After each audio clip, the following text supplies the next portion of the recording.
voilà, on est parti, ça y est. J'espère que vous êtes prêts, que vous avez passé une bonne pause entre midi. On va attaquer l'EMC, comme tous les lundis, et j'espère que ça va vous plaire. Moi, j'aime beaucoup cette leçon. Et voilà, on est parti, c'est parti. La leçon s'intitule donc « Les super-héros de l'engagement ». Bon, j'ai intitulé ça comme ça, parce que le super-héros, vous savez ce que ça veut dire. C'est quelqu'un qui sauve les gens, qui fait des choses positives, etc. Et de l'engagement, qu'est-ce que c'est que l'engagement ? Engagement, ça peut vouloir dire deux choses. Ça peut vouloir dire déjà une promesse. Je m'engage à mieux écrire. Ça veut dire je fais la promesse de mieux écrire.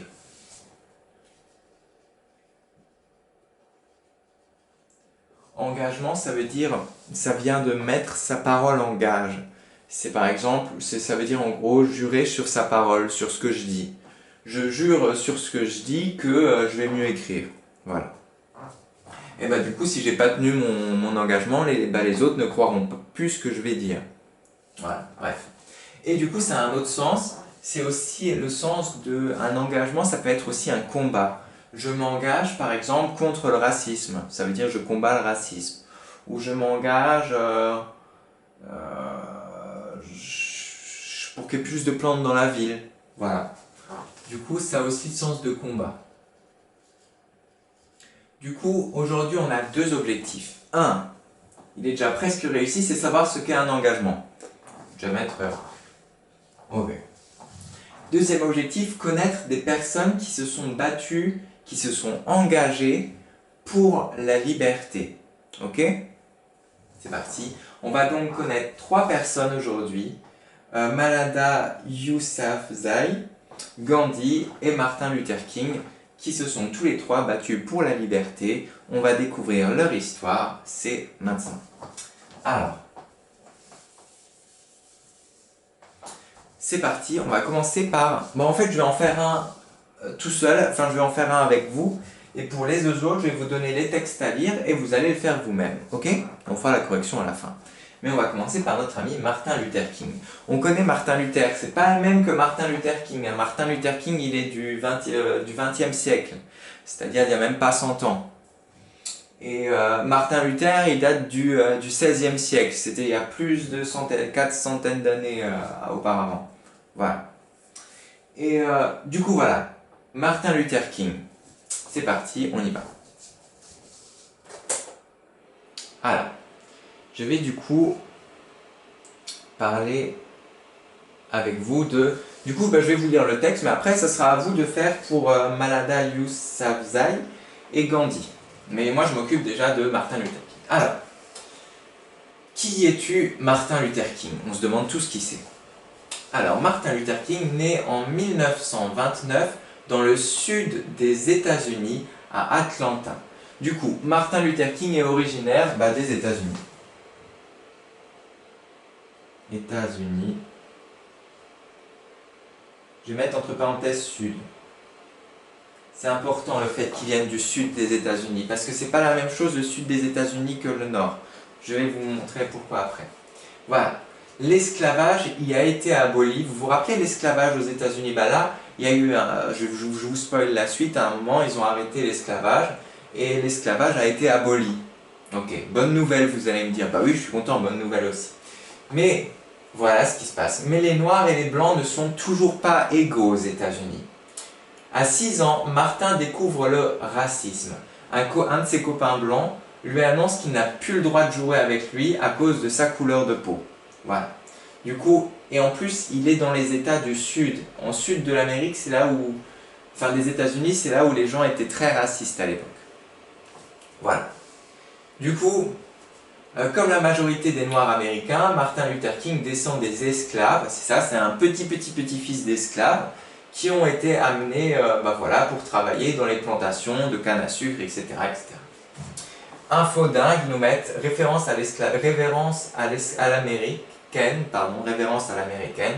À chaque passage d'un blanc, les noirs devaient soulever leur chapeau et descendre du trottoir, et ils n'avaient pas le droit de serrer la main à des blancs. Du coup, à chaque fois qu'ils voyaient un blanc, il fallait les saluer, descendre du trottoir pour leur laisser le trottoir entier et ne jamais leur serrer la main. Ça, c'est déjà super raciste. Bon, bref. Et du coup, paragraphe suivant, un pasteur engagé.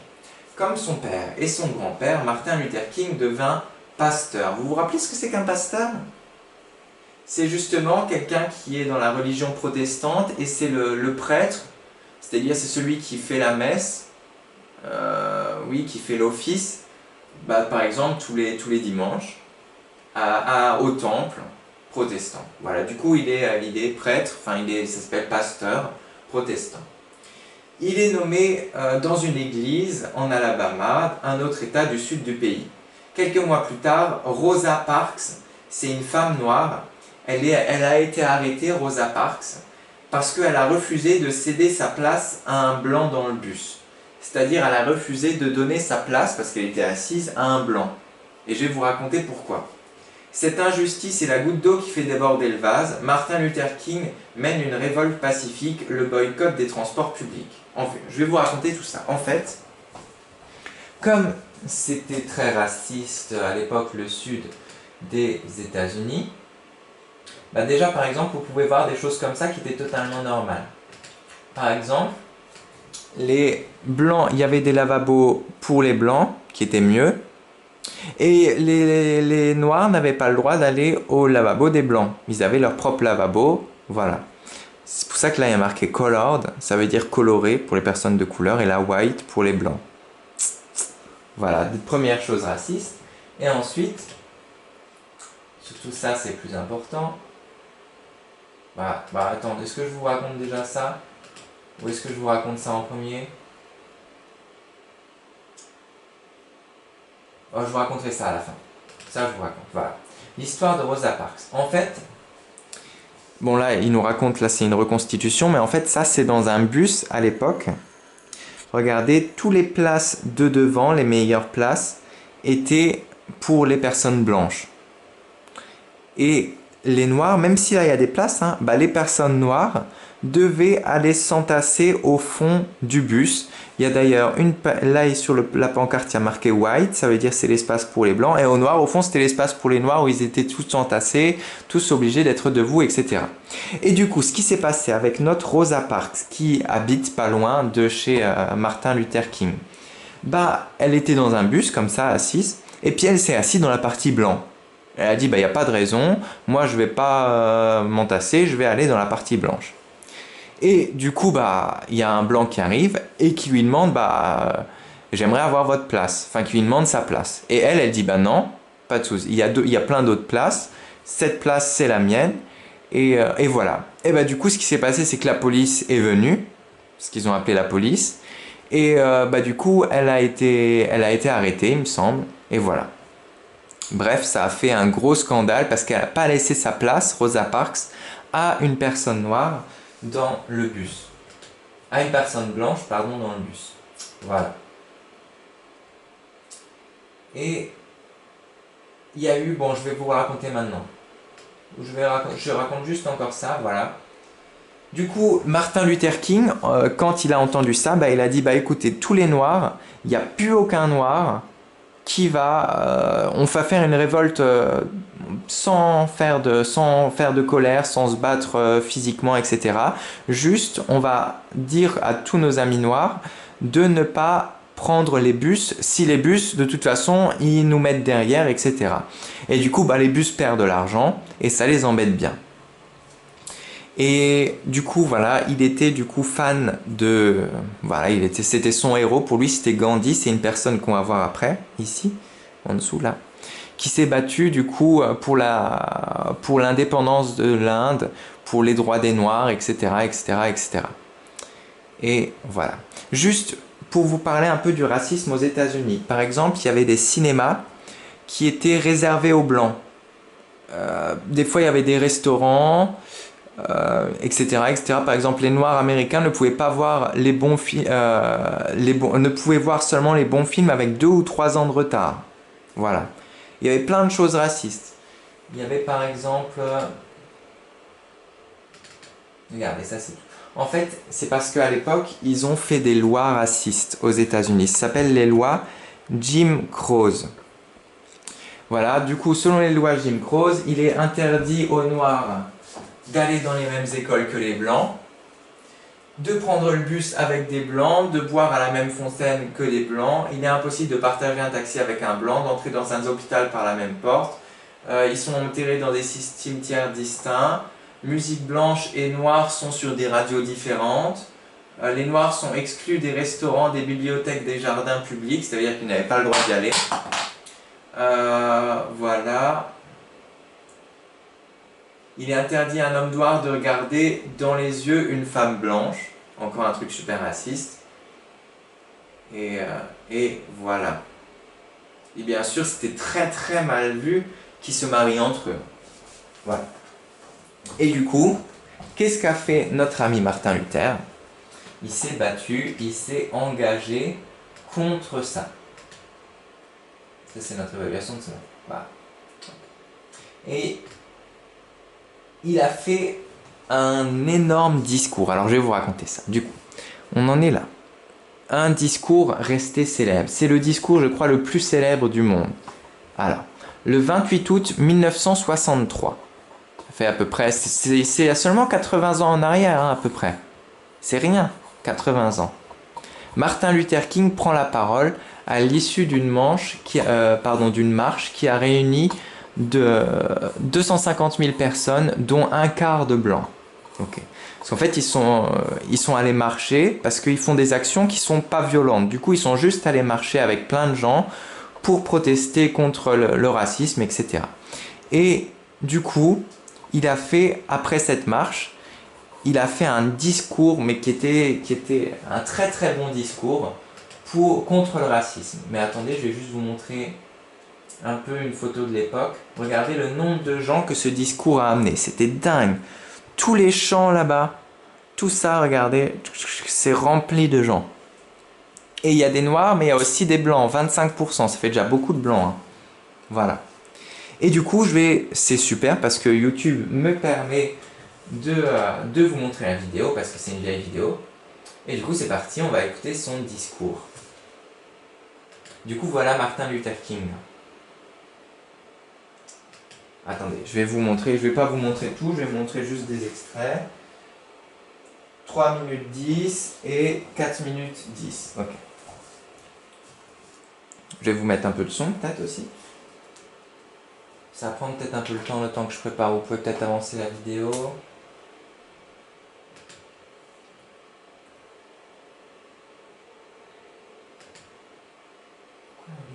Ah, il est sur un casque. Voilà. Ok. Du coup, j'ai dit combien? 3 minutes 10, je crois. 3 minutes 30. Je vais mettre ça. Voilà, pour écouter un peu le discours.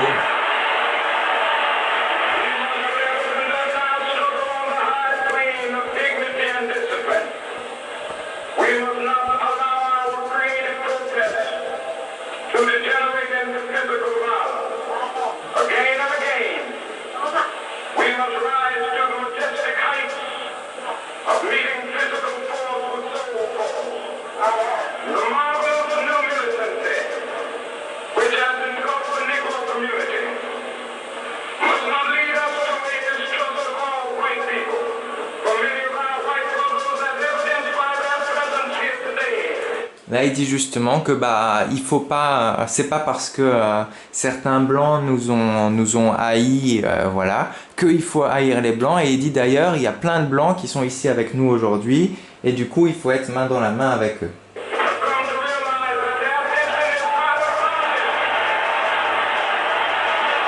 Voilà, la vidéo à l'époque n'est pas... Et je voulais juste vous montrer la partie la plus connue du discours, et c'est ça ce qui a fait vraiment que ça a très bien marché. Son discours, c'est en fait ça. Il va utiliser une figure de style. Il va commencer toutes ses phrases par « I have a dream ».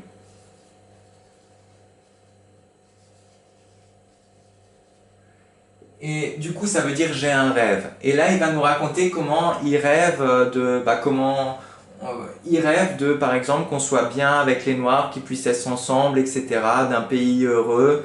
Et du coup, il va commencer toutes ses phrases par « I have a dream ». Et il va augmenter en intensité. Et c'est grâce à ça, ça s'appelle l'allitération. C'est quand on commence toutes nos phrases par la même chose. I have a dream, je vous le note, allitération. Et du coup, ça va donner un effet dingue à son discours et ça fait que tout le monde maintenant, même peut-être vos parents, vous pouvez leur demander, ils savent que Martin Luther King a parlé et a dit I have a dream, etc., etc. Je vais vous montrer un peu ce que ça a donné comme effet à l'époque, ça. C'est parti, à l'attaque. Oh, c'est bien.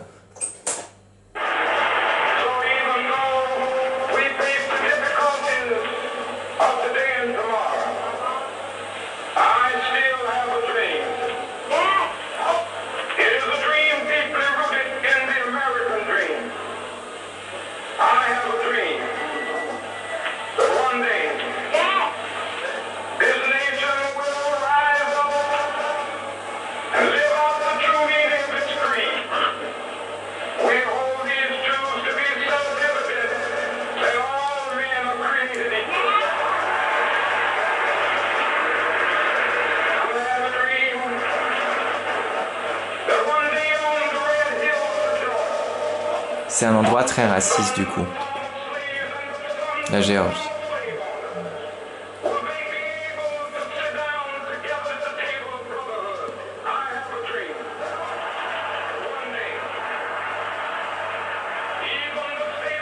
Ça c'était un endroit du coup très raciste, l'État du Mississippi aux États-Unis.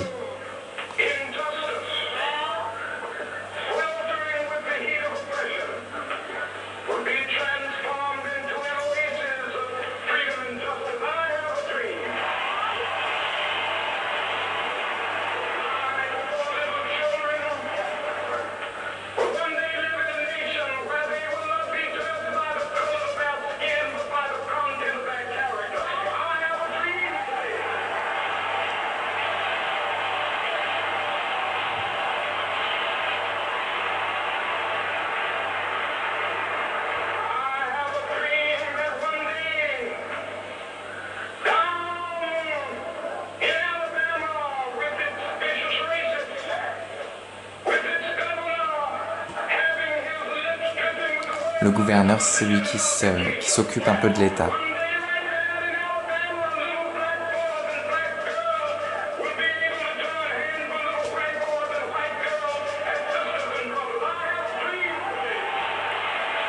Et voilà, je vous le raccourcis un peu parce que ça dure encore quelques minutes. Et voilà, si vous voulez voir tout en entier, je vous mettrai bien sûr ça sur Classroom. Bref, du coup voilà, on reprend notre texte. Du coup voilà, ils nous disent le 28 août 1963 à Washington, Martin Luther King prend la parole et il réunit, voilà. Et du coup là, ils nous mettent une citation. Je rêve que mes 4 petits-enfants vivront un jour dans un pays où on ne les jugera pas par leur couleur de peau, mais par la nature de leur caractère. Je fais aujourd'hui un rêve, etc. Et du coup, grâce à son discours et grâce à tout ça, un an plus tard, le 2 juillet 1964, le président américain Johnson signe un texte, une loi qui s'appelle Civil Rights Act et qui donc ces lois déclarent illégale la discrimination entre les Noirs et les Blancs. Du coup, elles sont conçues, ces lois, pour protéger les Noirs, mais aussi toutes les personnes de toutes les couleurs, hein, les Japonais, les Chinois, etc., etc. Bref. Mais du coup, il y a quand même des fois des affaires en ce moment aux États-Unis où il y a quand même du racisme. Du coup, il a eu le prix Nobel de la paix. C'est un prix qu'on donne très rarement. Très rarement, oui. Le prix Nobel de la paix. Et il a été tué par un ségrégation. En fait, ségrégation, ça veut dire qu'on sépare les noirs et les blancs et qu'on est raciste, etc. Mais du coup, il y avait quelqu'un qui était un ségrégationniste, c'est-à-dire qui était pour la séparation des blancs et des noirs, etc., qui l'a assassiné en 4 ans plus tard. Et du coup, voilà. Et du coup, aujourd'hui, l'anniversaire de sa naissance, le 15 janvier, c'est un jour férié aux États-Unis, tellement c'est une personne célèbre. Bref, ça fait déjà 20 minutes. Vous savez quoi? Du coup, on va compléter tout ça. Et ensuite, je vais vous laisser faire la suite. Du coup, Martin Luther King est originaire des États-Unis du Sud. Il combat pour l'égalité entre blancs et noirs. Entre les blancs et les noirs.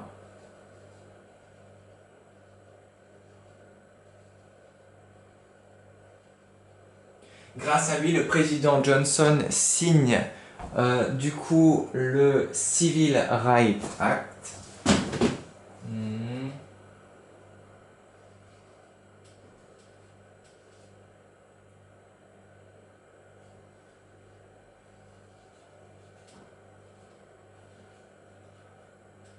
Qui donne plus de liberté, qui interdit la discrimination. Je regarde juste, c'est un non. Il y a un S qui interdit la discrimination.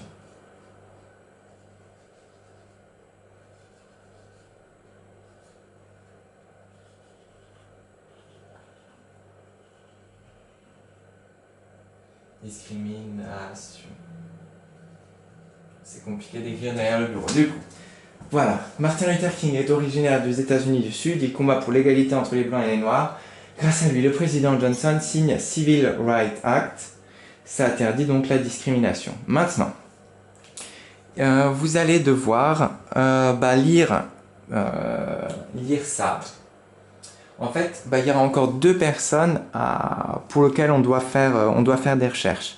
Malala Yousafzai et Gandhi. Pardon, je vous ai mal réglé la caméra en plus.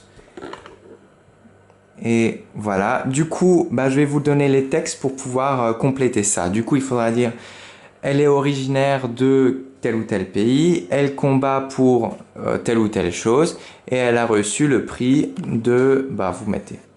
Et Gandhi, il est originaire de tel ou tel pays, il combat pour... il combat par la... ok, il combat d'une manière spéciale Gandhi. Vous allez voir. Et voilà, je vous laisse. Du coup, ça ce sera notre leçon qu'on va copier dans notre cahier de leçons ou sur une feuille du coup. Et je vous laisse les documents, je vous les montre, pour vous aider. Alors, pour les enfants qui n'ont pas Classroom, bien sûr. Là, on a du coup, premier document, je vous fais un petit zoom sur Malala Yousafzai. Ok, je vous mets la suite. Pour les enfants qui n'ont pas Classroom. Ok, et ça encore.